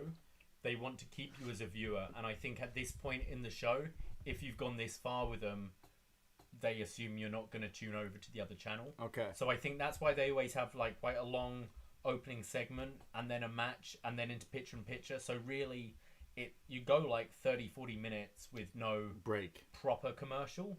But I'm with you. I'm like, I'd save it for your double title match. But yeah, I think that's their strategy. I just thought it was weird. When we come back from commercial, we see Dijak. He's trying to hit his suplex like throw move that he hits all the time on Lee, but he can't lift him. There's no dice. Lee hits almost like the pounce, sending him flying. There's an elbow. He runs at Dijak. He catches him in the air with a sidewalk slam. There's then this move where I mentioned I saw a flatliner in the Damian Priest match where he just did a basic flatliner. Here, Keith Lee like ties up Dijakovic in the ropes somehow and then does like a 360 like flatliner kind of move. Looked pretty cool. There's then Dijakovic kicks out of that at 2. He climbs the top rope, jumps off with a top rope blockbuster. There's then this like he thinks he has the advantage. He runs at Keith Lee, who then with his just one hand lifts up Dijakovic with his palm, like palming a basketball, but the whole body of Dijakovic, which is 275 pounds, like nothing, slams him down with this one-handed spine buster. Yeah, this was crazy. Picks him up on the shoulders, the Big Bang Catastrophe, and Keith Lee retains both titles. If we're looking at this like all the other matches they've had, this does not compare. Yeah, this was weird to me, and I think it was almost deliberate. We'll get to the post-match kind of interview with Dijak soon, but he kind of says about, like, we've always been here, and now Keith Lee's at another level. Yeah. And it's like they wrestled this match to show that Keith Lee's way better than him. Keith Lee is now just way better. That these two used to be, like, equal, and now Keith Lee is just way, way above. I mean, like, really, do we want to see these guys be doing the crazy shit they were doing in an empty arena? No, but then also this rivalry's gone on for so long. They put on all these crazy matches, and realistically, this is the biggest match they've ever had. This is for your NXT and your North American Championship. This is the big one. It felt like Dijakovic here felt kind of like Cameron Grimes in that first match. Yeah, he did. He really did. It just felt like it felt like I watched the same match almost. It's like, okay, you just ran through this guy. I didn't believe at any point Dijakovic was going to win this match at all. No. It didn't have any of the excitement or I don't know. It just felt like there was no steam behind this. It just felt really cold. And I like both of these guys. And yeah, Dijakovic has been in this like weird crossroads where is he going to Monday Night Raw? Is he not? Does the internet say what happen? I don't know. But here it's like he was just completely ran through by Keith Lee. So it shows that he is supposed to be like Keith Lee is supposed to be far superior than him now. Yes. That's what they're telling us. Yeah. After the match, not only did they handshake like 4 times in the match, they then handshake after the match and they hug it out, they bro it out, but the lights go out. And all of a sudden there's fog, there's mist, there's darkness, there's spooky lights, and there's Scarlett. And she comes down. She walks down to the ring. Keith Lee is staring. Dijakovic's kind of off to the side now, like, whoa, what's this about? Scarlett has this like little black like sack, almost like a bag. She pours it out into the ring, and it's the broken hourglass that Keith Lee had smashed from Karrion Kross. She kind of gives him a death stare, walks on out of there, leaving Keith Lee and Dijakovic in the ring like, huh, that was weird. Yeah. Look cool. It really looked I think cool. the presentation of Scarlett and Karrion Kross has been excellent. Yeah. Here they had like the black and white smoke, but also this orange light. Yeah, the presentation of them is crazy. Like the fog and the smoke and all that, like the smoke machines and stuff. It looks really cool. And I quite like using, like, Karrion Kross doesn't always have to be there. Mm-hmm. I like using Scarlett to kind of deliver the messages. She's looking scary too. She looks scary. She has so much confidence with when she's doing it that it's spooky. She comes out and like it matches his thing, because his thing is like, I know Dexter Lumis is supposed to be the horror guy, but really it's Karrion Kross. Like his whole gimmick is scary movies and stuff. They're and different type. I mean, I'm trying to. Dexter Lumis would be your Michael Myers. That's what he's trying to play, right? Shitty Michael Myers. It's like Halloween 5 Michael Myers. Sure. I'm trying to think what Karrion Kross is, because there's more of this, I don't know, confidence. I don't know, Freddy. Yeah, or like American Psycho almost, kind of just. Well, he's got Scarlett to like do his like bidding essentially, like go spook them out a little bit, go scare them a little bit. And she comes out with like, you know, her tight leather outfit and like with her claws. She's got like the Michelle Pfeiffer Catwoman claws almost, right? Like she's scary. I'm pretty sure she does her makeup purposely to like, you know, emphasize. It's a whole look. It's a whole thought out process, which you can see it like works really, really well. I like it. The NXT crowd were all just like banging on the glass repeatedly. Yeah, Conan Reeves. Yeah. No, but I thought it sounded quite cool as she was coming down. Yeah, it did. I liked it. I liked this a lot. This was a highlight of the show for me because it was very simple. You have Scarlett come out, drops the hourglass, and it's pretty much just stares at you like, your time is coming, Keith Lee, and then walks out. So we'll get more on that afterwards. But yeah, I love it. Isn't it funny though? I bet they were still wrestling the match before they were even at the finish, and they had to turn those smoke machines on. Yeah. So all of a sudden, just to start things, there's just. I mean, that's one of the things when you go to an event live, you see all the cameramen on the stage. You're like, all right, who's coming out? Or no, whenever they put 4 pyro in the ring, you know Kane's coming out. You knew he was coming. We're talking about Kane a lot. Oh my God, we talked about Kane again. We're not for the rest of the show. No more talking about Kane. All right, cheers to that. We have Io Shirai backstage. She's ready for her title match tonight. We then go to commercial. When we come back, Dominik Dijakovic is backstage. He's being interviewed. He says just what you said, actually. Keith Lee is on another level. When we had those matches a few months ago, it was even. We were back and forth, and now he's tied it up with Roman Reigns and Brock Lesnar, and he's just far superior. He's heavy, and all of a sudden, Karrion Kross just shows up, gets in the face of Dominik Dijakovic, and I could be wrong here, but I'm pretty sure Karrion Kross starts to speak Croatian to Dominik Dijakovic. I mean, I didn't recognize the language, but he wasn't speaking English, so I assume it was Croatian. I assume it's Croatian because Dominik Dijakovic then responds to him. Yeah. And is like, oh, really? And like is kind of shocked that he could speak that to him and he could understand.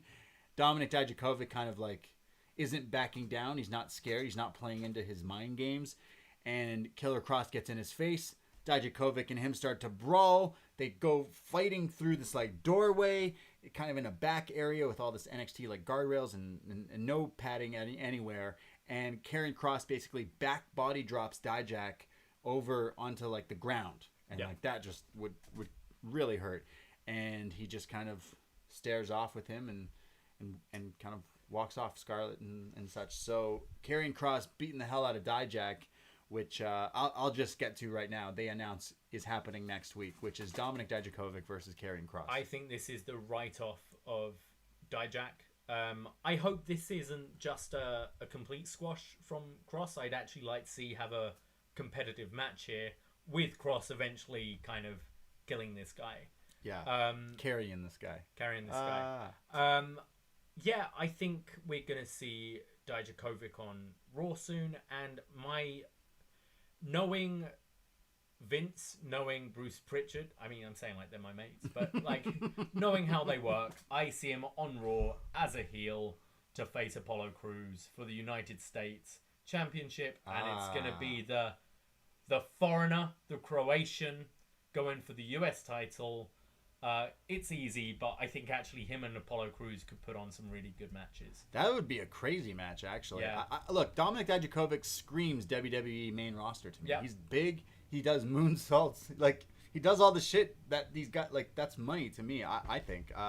Yeah, I think you're right. So I think we're going to see his swan song next week. Okay, so next week, Dijakovic versus Cross, and you're saying Cross just kills him, sends him to the main roster. Yeah. All right. We'll see. I like it.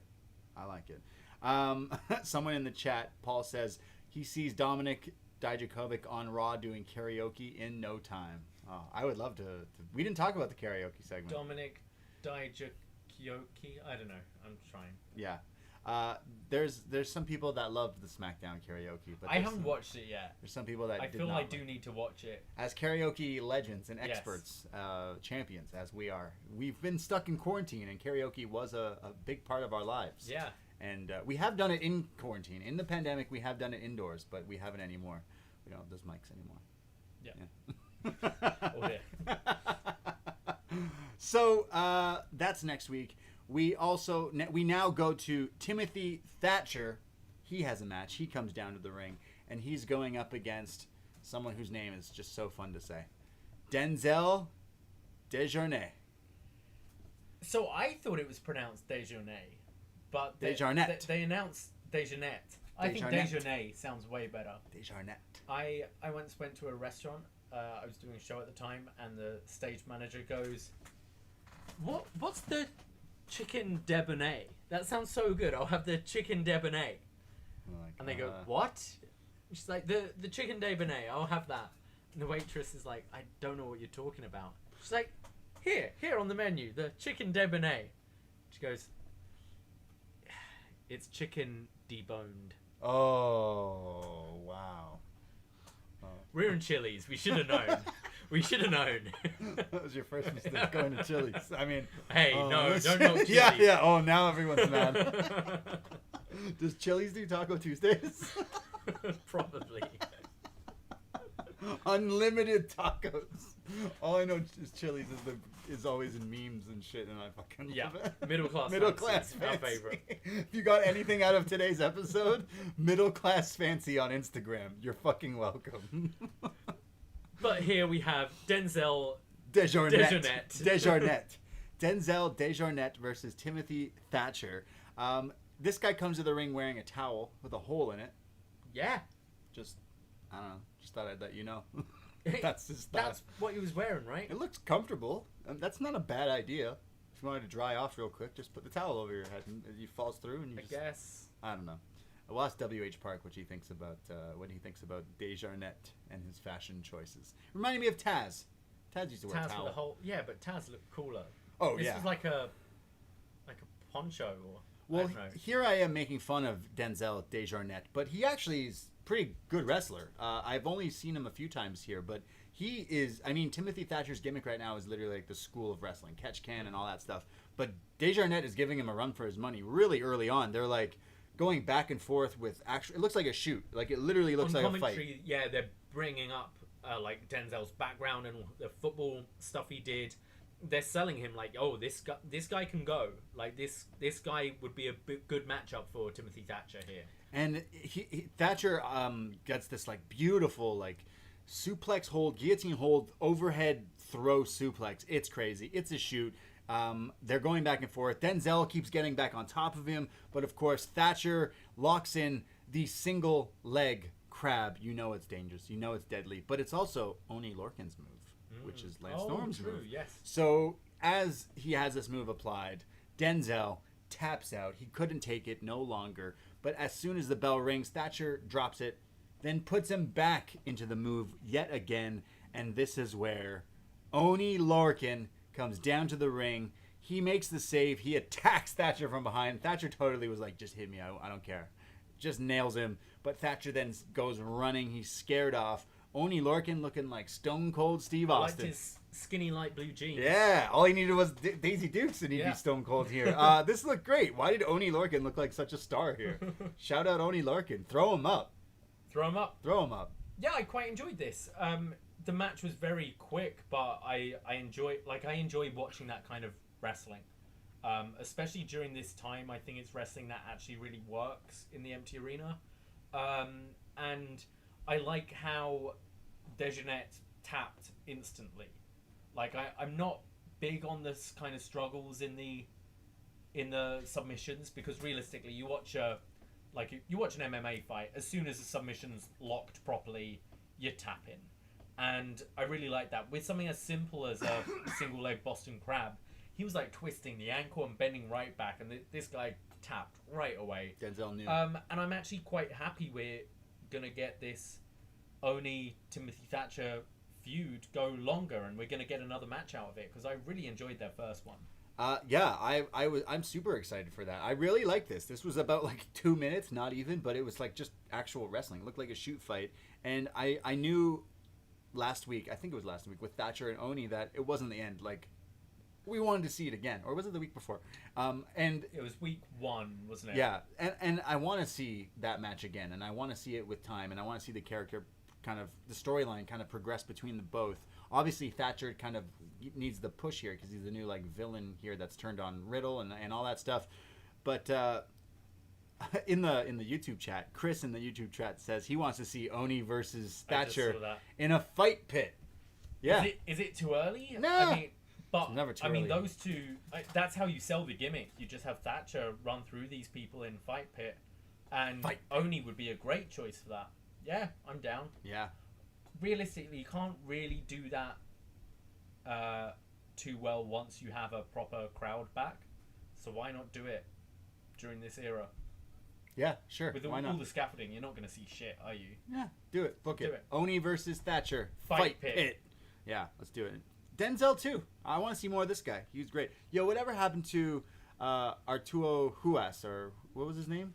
Arturo, yeah. Yeah, remember that? He's in in Evolve, NXT. He was but- doing Evolve, but that's gone. He was that kind of style too, like real Oh, fighting. I think I'm looking forward to seeing him again. I really like he will him. be a staple here again. I hope so. He kind of just took a dip right now. He hasn't been I don't know. since. Was he injured? Maybe. Oh, maybe. I don't know. Yeah, he's I'm someone. sure we got a load of Evolve regulars in the YouTube room right now, so I'm sure they'll let us know. because that guy was great. The Brazilian Jiu-Jitsu dude, him and Thatcher and stuff. That would be wild. We have earlier or after the match from earlier. It's just Robert Stone, and he's looking at Robert Stone is looking at the camera, like he's looking at you, the viewer, outside Full Sail in their like lobby area, and he's like, okay, the red light's on. Yeah, the red light's on. Oh, okay, cool. We're filming just in case. He's coming. I need this just in case for insurance. And you're like, what the fuck is he talking about? Killian Dane approaches Robert Stone. Now, if you remember, Killian Dane got a drink spilled on him. It was his coffee, but it was kind of Aaliyah's fault or Shotzi's fault. So he's gonna kill Robert Stone. But here he comes up to him. He's shaking him down. He's got him up like a bully. And Robert Stone's like, hey, man, I'm so sorry about that coffee thing. I just had a terrible week. I don't know if you know this, but I was run over by a tank. Killian Dane is like, hey, I don't give a shit about your coffee. I need your help, essentially. Killian Dane asks him to help him get a match. And, yeah. So, Robert Stone and Killian Dane gonna be in a... I think I like it. So, it's Killian Dane versus... I already blank on... It's Loomis. Yeah, sorry, Dexter Loomis. Because Aaliyah comes by with a drawing, a painting, and is like, look at what Loomis drew. And it was like... It was the kind of the drink going into Dane, and it was The tank. the tank and all that, which kind of annoyed Dane. Dane. He hates drawings. Dane is someone who, I mean, we've talked about a bunch on this show. We both kind of just got tired of. I enjoyed him in Sanity. I thought he'd be great in kind of those 6-man matches and would do kind of cool spots for a big guy. On his own, I think he's been pretty dull. Why not grow the brand? Grow the brand. The Dane brand. The Robert Stone brand. I want to see where this goes, because he is probably one of the last people I would expect to be mixing it up with Robert Stone, and that's why I'm kind of interested. So Robert Stone's great. Why not? Robert Stone's been fantastic. I love. Okay, make sure you're filming because I need. It's like he needs the proof because he thought he was about to get destroyed and killed. So he's like, I need this for my insurance so I can sue him. That's the kind of guy Robert Stone is. I like this as a character. I really do.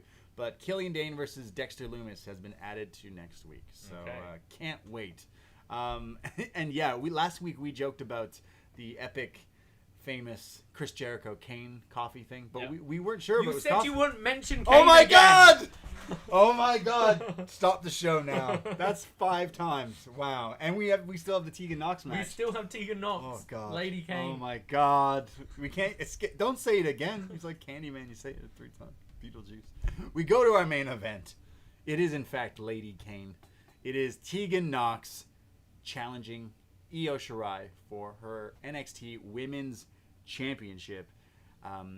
Now this match starts off with Tegan trying to handshake Io Shirai, who basically swats it away and says, "Get the fuck out of here." I love it. Yeah.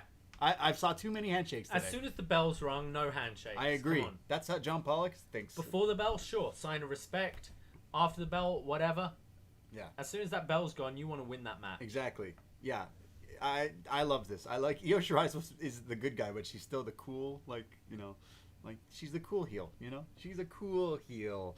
So Io instantly has advantage, taking Tegan down, but they're both kind of technical and they're both fast. They're both kind of somewhat matched, I'd say. Underrated in technical skill, I'd say, for both of them. And they come back and forth. There's an awesome spot where Dakota Kai whips Io Shirai into the corner, who jumps up and usually does her flying crossbody onto the opponent. But as she turns around in midair for the crossbody, Tegan catches her with a fall-away slam with a bridge for a 2 count. Just beautiful. Has she been watching Hangman? She's done this move before, but not in this variation where Io was jumping at her with the crossbody. This looked awesome, but Io kicks out at 2. Io taking a book out of Pete Dunne. Remember him? Oh, yeah. Well, you know why I'm bringing this up, because Io Shirai is trying to break the...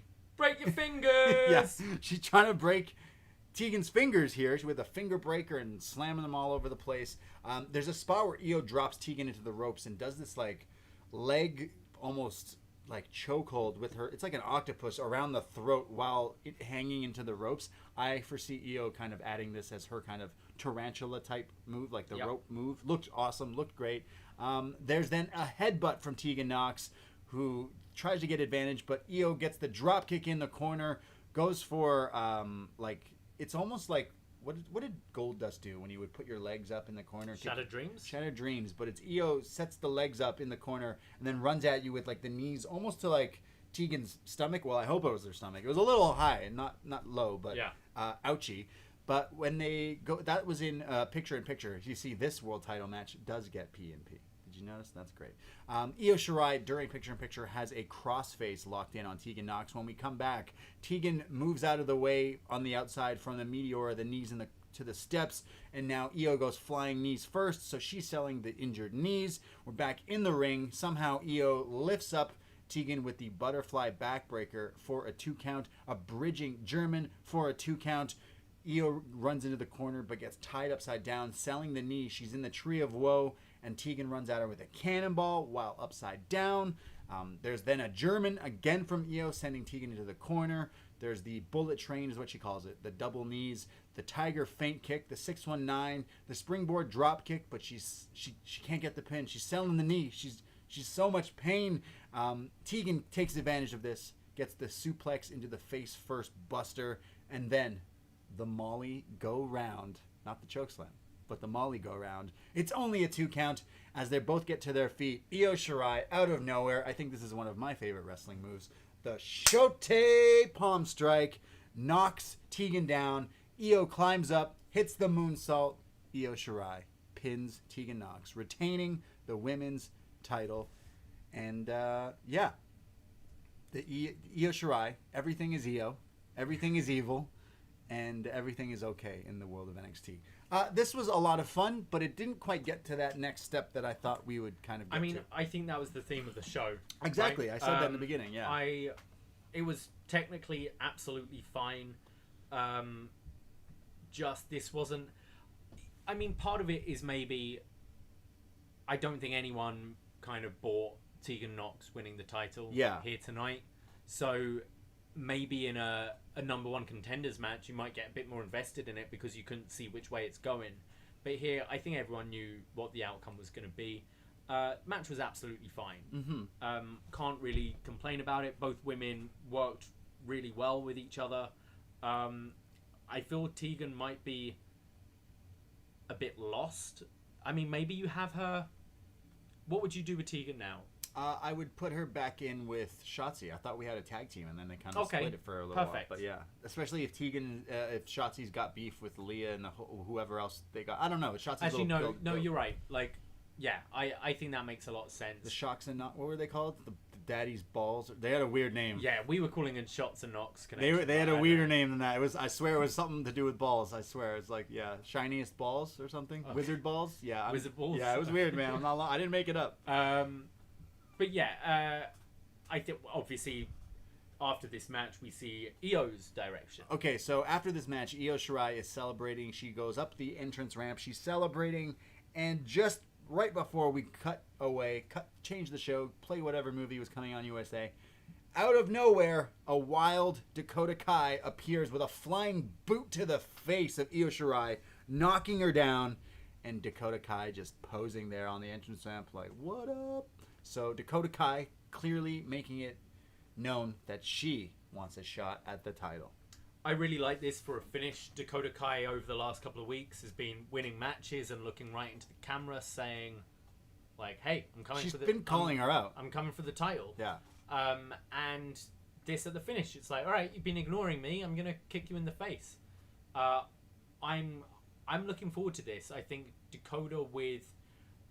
you've got Raquel Gonzalez in a corner, could be a threat for Io, and I think I'm more likely to buy maybe a surprise switch there than I am like Tegan winning tonight. Yeah, see, that was my issue. My issue was I didn't for a second believe Dijakovic was going to beat Keith Lee, and I didn't for a second think Tegan Nox was going to beat Io Shirai. Like, not at all. So, like, yeah, part of wrestling is you kind of want that, like, story, that drama. Like, ooh, could they do it? I just didn't believe it, both stories. And it was really cool to see the Tegan Nox. Like, again, this was a pretty good match. It wasn't, like, anything crazy, amazing, but it was probably my match of the night, the main event. But that still, it didn't really, this whole episode didn't really, like... It was enjoyable. It was fine this week. Do you know what I mean? Yeah. But there's nothing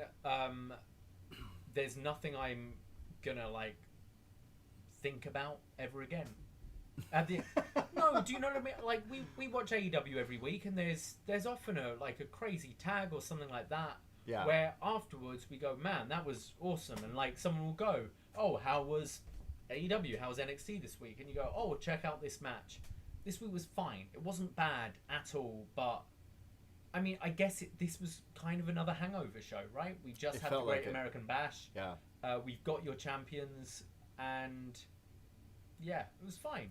Yeah, I like the main event. That was my favorite match. Obviously, I love Io Shirai, but even still, it just felt like a TV safe match. I knew not 1 second she was going to lose this title. I did like the boot to the face at the end with Dakota, kind of the shock there, like, oh, good end to the show. Yeah, that was a strong end, and it kind of puts us into that direction. I want Dakota to cut a promo next week. I want her to come out with Raquel and basically shoot on Io and talk about how, I don't know. Is that SummerSlam takeover? I guess, or do you think it's or it could be before. I don't know. But I would prolong it. I think that's a bigger program. That was the program we talked about for a few weeks. How we wanted to see this. What is it? 4 weeks, something like that, till SummerSlam? Sure. It's about a month. Yeah. So. Yeah, I think you can build it up for Takeover SummerSlam. Yeah. There. Yeah. What would they call that one? SummerSlam Takeover in your house. Because we're not going anywhere else. All right. What throwback summer? That I mean, they can't do Bash at the Beach. No. But what kind of throwback? Can they do? I don't know. Let us know. What would you book the Takeover? What would you call Takeover? Because they're calling these other names, these old names now, unless they're, there's like, what were the Full Sail ones? Like Arrival, Our Evolution. Our Evolution. Yeah, there's some weird ones. End. The End, yeah. There were some weird ones. There was one that was just called Fatal 4-Way, wasn't it? Yep. Yeah. With the Fatal 4-Way. Yeah. It was great. Uh, but that was NXT. It wasn't a bad episode. You're right. It felt like nothing really... It was enjoyable to watch, and it was entertaining, but nothing really memorable that stands out. When we were running through it, Yeah. everything we were like, yeah, kind of like this, kind of like this, but there was nothing, like wrestling-wise, there was nothing out this world. And when you think you've got Io versus Tegan, Dijakovic versus Keith Lee, and Cameron Grimes versus Damian Priest. Cameron Grimes. On paper, this should be an excellent show, and it was just fine. But I think a lot of it is we didn't believe in any of the other outcomes. Like, it was very obvious who was going to win every match. Yeah, I think so too. I liked it, but it'll move into the next direction. So that was NXT from Wednesday, July 15th, 2020. That's what we thought.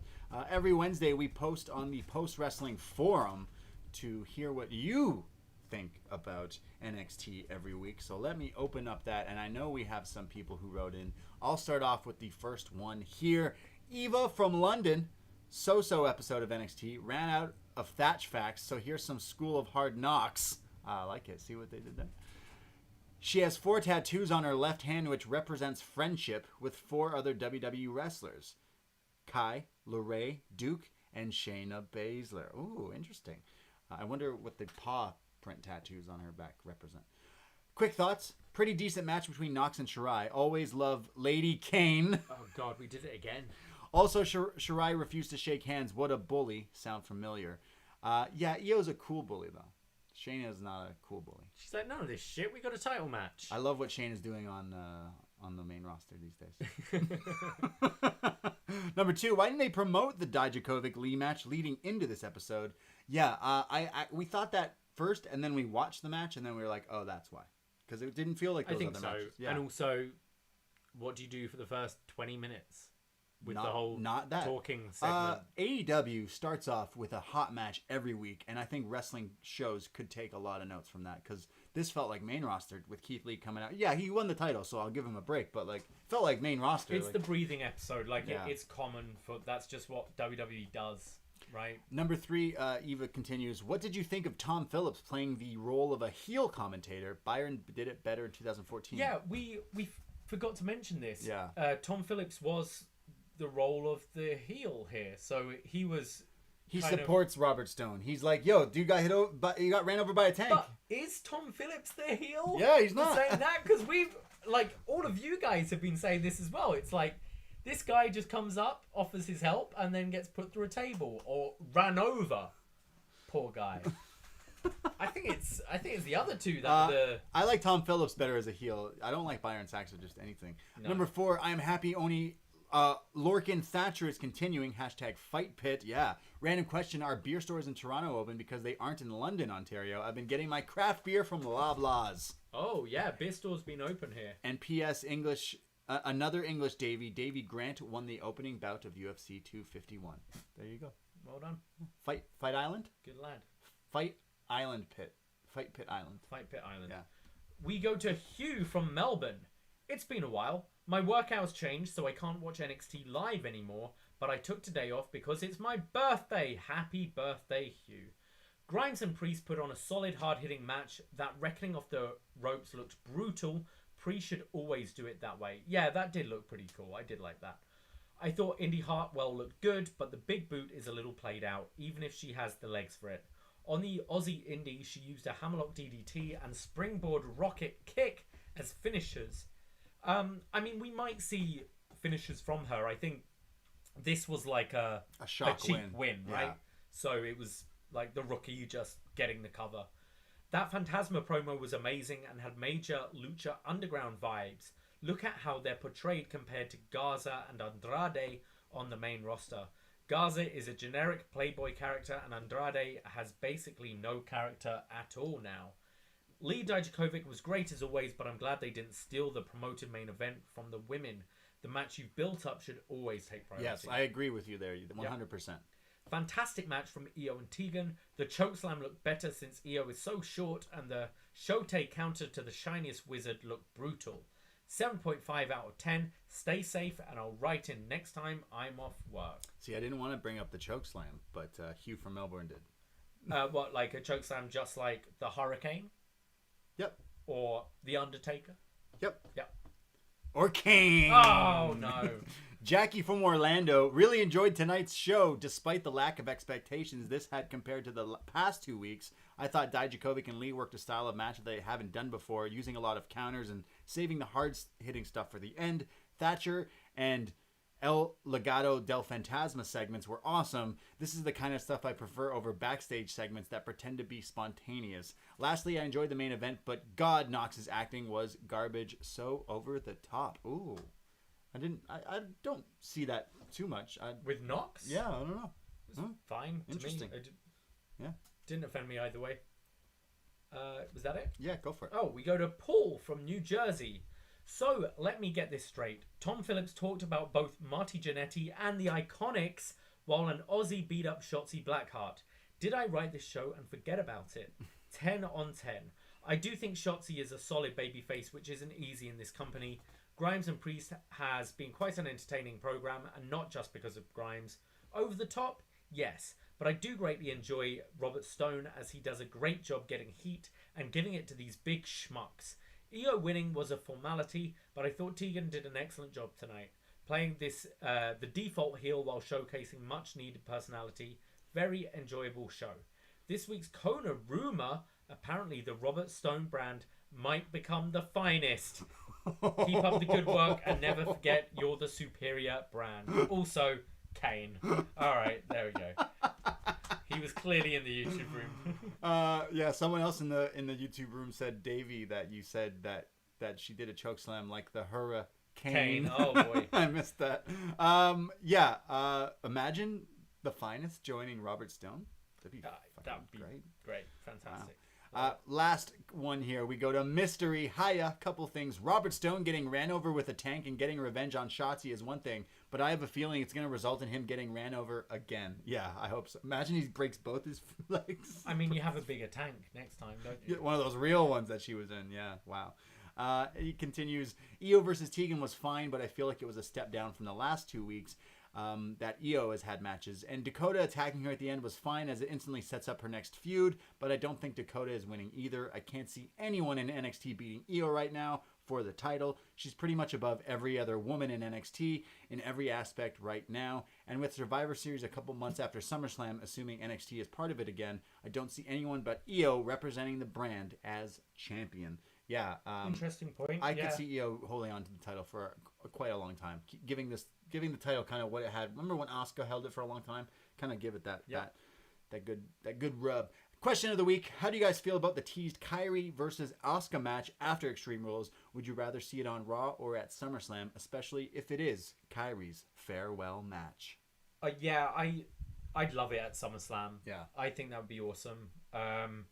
Just like babyface versus babyface, two great friends who've had this great history together. Yeah, I really hope that's SummerSlam match. I would like to see Kairi versus Asuka. Yeah, definitely. We joked about seeing, was it Bayley, Sasha, and Charlotte versus Asuka, Io, and Kairi, but yeah. I think Charlotte's kind of gone away for a little while, so yes. I don't think we're going to see that. But Kairi going back to Japan by the end of the summer is what the internet tells me. So I got to believe it, just like the John Cena thing. I don't know, but the internet tells me that it must be true. But Kairi versus Asuka at SummerSlam is something I would definitely want to see. That's all the feedback. Thank you for writing in your feedback. Thank you for listening to this show. We do upNXT every Wednesday night. We record it Wednesday live on our YouTube, youtube.com/upNXT. Shout out the YouTube room. And like we mentioned, we do a Thursday show as well, upNXT, where we do compare NXT and AEW. And I feel like we are the NXT guy. We're your NXT friends, but I feel like AEW has been the more fun show for me to watch. It just flows more easy. Maybe it's because it's still in its first year. It's still fresh. It's still so new. Everything's new. I don't know. They always seem to have really hot matches on TV. Always. Last week's was it the tag? This 8-10 people tag? How many people were in that tag? That match was crazy. Yeah. We talked about it on our Thursday show on our Patreon. But we've been loving both shows. But man, AEW is totally just just been a lot of fun to watch. And I know there's a lot of like WWE diehards that are like, no, I won't watch this stuff. But like, hey, it's been really, really, really fun to watch. But you can hear us talk about that and the ratings and all that stuff. Speaking of ratings, last week NXT beat AEW in the ratings. But you want to know a show that gets more higher ratings than AEW and NXT? Cannonball! Yeah, Mike the Miz, his Cannonball show. I think it aired not on the Wednesday night, obviously, but wow, it got higher ratings than both of these shows. So I'm not surprised. Miz equals ratings. I mean, it looks like it's like water, like lava. The floor is lava. I mean, I think anyone will could tune into that and be like, yeah, all right. Whereas I think people put on wrestling and are like, ugh, no, I don't like wrestling. Yeah, I don't know. Whereas I think, I don't know. It's like a game show where you walk and you jump into. Yeah. What is it, a course? I don't know. Yeah, I like Splat a lot better. Sure. Patreon.com/upNXT. This is our Extreme Month. We mentioned all the Extreme shows that we got this week, last week, the whole month, and all the back catalog. $5 a month gets you all the shows that we've been doing, and we love doing it. We're stuck in quarantine. It's summertime. We've been recording shows in the backyard. It's been a vibe. It's been a lot of fun. Thank you for listening to us. Follow us on Twitter at upNXT Podcast, and again, the Facebook group and Facebook page, upNXT Podcast. Am I missing anything else? No, I don't think so. Join me on Saturday for my Impact review with John and Nate on the main post-wrestling feed. And then join us here on the YouTube, youtube.com/upNXT for our watch-along. We'll be going live about 5 to 7 for the whole main card, and then we'll stick around and give a little post-show after. So youtube.com/upNXT. They're always a lot of fun, so join us for that. Yes. Thank you for listening. Wash your hands. Wear a mask. Take care. Goodbye. And everything is evil. See no evil. See no Io. It's gotta be Kane! Ahoy! Alright. Woo! How are we doing, YouTube room? That was our Kane show. We talked a lot about Kane. Yeah, I'm trying to think of a good title that has That talks Kane. about Kane in it? Yeah. No, definitely not. Everything is Io is what I want to call this show. See no EO. Everything is EO. Everything is awesome. Everything is evil. Just say yes. I don't know. We'll think about it. We'll think about it. There's gonna be. Oh yeah, there's another last ride this Sunday. That gives us something to talk about. Hey, thank you everyone in the YouTube room for listening to us and checking us out and hanging out with us. The Wednesday night Yankum. Yeah, you're right. Oh, we needed a little bit more Kane talk, but other than that, a good show. You know what? You're probably right, Chris Leone. You're probably right. John, how did I scare you? Was you it fucking I scared me, yelled? Davey. I was nodding off. know. Yeah, you probably. It's Cannonball. gotta be Kane. Wednesday night yank. Love it. All right. Thank you guys. Bye. We're going to edit this now. We'll see you soon. Yes, love you. Love you Goodbye. so much. Bye.